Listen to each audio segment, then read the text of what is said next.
the coal town that's been burning since 1962. For over 60 years, a subterranean inferno has raged beneath the quiet streets of Centralia, Pennsylvania.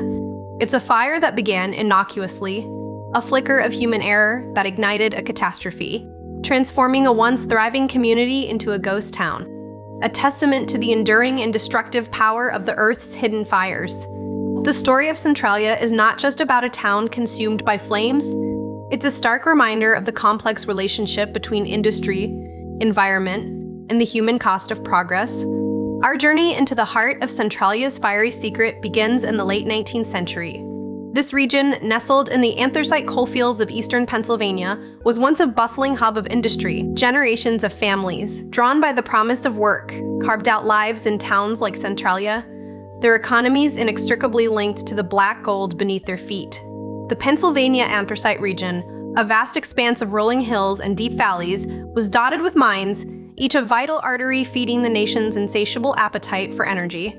Centralia itself, incorporated in 1866, was a typical example of these coal towns, boasting a population that peaked at around 20,700 residents in the 1940s. Its main street, a vibrant artery of commerce, featured businesses like the Centralia department store, the Majestic Theater, and numerous saloons and boarding houses catering to the miners. The air, thick with the scent of coal smoke and damp earth, was the perfume of prosperity for many. The year 1962 marked a turning point, a date etched in infamy for this small Pennsylvania town. The catalyst was a seemingly minor incident, a routine act that would unleash an unimaginable force.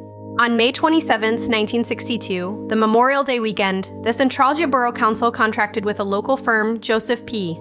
Cosgrove, Inc., to clean up the town's landfill located near the abandoned Oddfellows Cemetery. This landfill, a sprawling scar on the landscape, was a common dumping ground for the town's refuse, including coal ash and debris from the surrounding mines. The plan was to clear it out, then cover it with fresh soil. However, the workers, in their haste to prepare the site for a celebratory parade the following day, failed to properly extinguish a smoldering vein of coal waste exposed at the bottom of the pit. This oversight, a simple act of negligence, proved to be the spark that ignited the inferno. The initial flames were small, easily dismissed as a minor nuisance, but the fire, fed by the vast network of abandoned coal mines that honeycombed the earth beneath Centralia, began to spread with terrifying speed. These mines, some dating back to the mid-1800s, were a labyrinth of interconnected tunnels and shafts, a perfect conduit for the subterranean blaze. The coal seams, some still containing pockets of flammable material, acted like tinder, and the underground passages provided an unimpeded path for the fire to travel. Within weeks, the smoke became a constant presence, a gray shroud hanging over the town. Residents initially tried to combat the flames, forming bucket brigades and digging trenches, but their efforts were futile against an enemy that lurked beneath the surface. The sheer scale of the underground mine network, estimated to stretch for miles, made containment impossible. The fire was not just in the landfill, it was in the very bones of the earth. As the years passed, the fire's insidious nature became more apparent. It wasn't a raging bonfire visible to all, but a creeping, consuming force that ate away at the town from below. The most dramatic manifestation of its power were the sinkholes. Gaping chasms that suddenly appeared in streets and backyards, swallowing cars, trees, and even parts of buildings. One particularly harrowing incident occurred on February 10, 1981, when a 12-year-old boy named Todd Domboski fell into a 150-foot sinkhole that opened up in his backyard. He was miraculously pulled to safety by his cousin, but the event served as a chilling premonition of the town's fate. The ground beneath Centralia was becoming increasingly unstable, a treacherous landscape where solid earth could vanish in an instant. The air, too, became a hazard. Carbon monoxide and other toxic gases, byproducts of the burning coal, seeped to the surface, making breathing difficult and dangerous. The smell of sulfur and burning coal became a constant, acrid reminder of the disaster. The human cost of this slow-motion catastrophe was immense. Families, once deeply rooted in Centralia, were forced to confront the unbearable reality of their vanishing home. The constant threat of sinkholes and the toxic air made life untenable. In 1917, Governor Dick Thornburg declared a state of emergency, and the arduous process of relocation began. The federal government, through the newly formed Office of Surface Mining Reclamation and Enforcement, allocated significant funds to assist in the buyout of residents. Initially, the town resisted, clinging to their homes and their community. Many had lived there their entire lives, their identities intertwined with the streets and the people of Centralia. They remembered the bustling Saturday mornings at the local bakery, the laughter echoing from the schoolyard, the familiar faces of neighbors who had become like family. The relocation effort was a complex and often painful undertaking. The government offered buyouts, but for many, the offered sums, while substantial, could not compensate for the loss of their homes, their history, and their community. The federal government eventually spent upwards of $5 million to acquire properties and relocate residents. Some families, like the Munsons, who had run the local hardware store for 3 generations, found themselves unable to rebuild their lives elsewhere. Mrs. Helen Munson, a woman who had seen Centralia through its boom and its slow decline, tearfully recounted how the buyout money felt like blood money, unable to replace the memories and the sense of belonging she had lost. She spoke of the warmth of the community, the annual 4th of July parades that filled Main Street with music and laughter, and the comfort of knowing everyone. The town council, led by Mayor John K. Komoski, initially fought against the relocation, advocating for solutions to extinguish the fire. They explored expensive and often unproven methods, including drilling injection wells and attempting to flood sections of the mine. But these efforts proved largely unsuccessful and prohibitively costly, with estimates for a complete extinguishment running into hundreds of millions of dollars. By the mid-1980s, the majority of Centralia's residents had been relocated. The once vibrant streets grew quiet.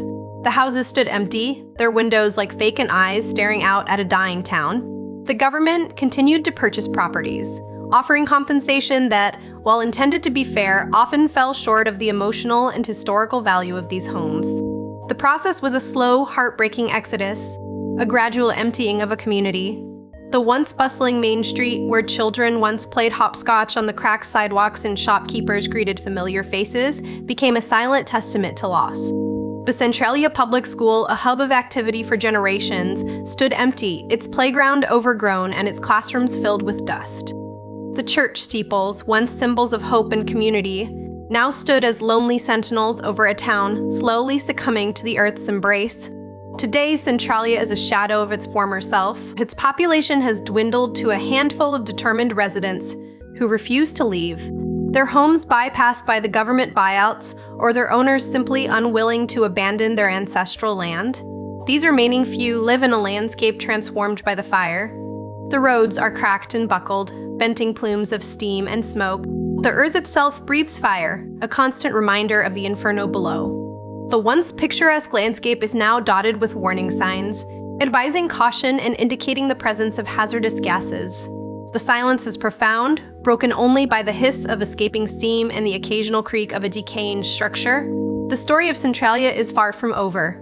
The fire continues to burn, a slow, inexorable process that shows no signs of abating. Scientists and engineers have studied the phenomenon for decades, marveling at its persistence and the challenges it presents. The estimated cost to extinguish the fire completely is astronomical, with figures often cited in the hundreds of millions, even billions of dollars, making it an economically unfeasible endeavor. The fire has consumed an estimated 370 acres of land, and its underground reach is still largely unknown, a vast, smoldering network that continues to expand.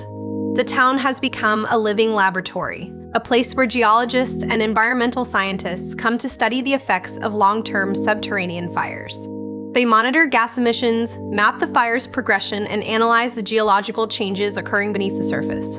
The legacy of Centralia is a complex one. It's a cautionary tale about the unintended consequences of industrial practices, the fragility of communities, and the enduring power of nature. The town serves as a stark reminder of the environmental and human costs associated with resource extraction, a lesson learned at a profound price. The once vibrant community, a symbol of American industry and hard work, has become a ghost town, a haunting monument to a fire that refuses to die. The abandoned homes, the cracked streets, and the ever-present smoke are a constant visual narrative of what happens when the earth fights back. And so, the coal town that's been burning since 1960 continues its fiery existence, a silent, smoldering testament to a disaster that began with a single spark and a forgotten ember.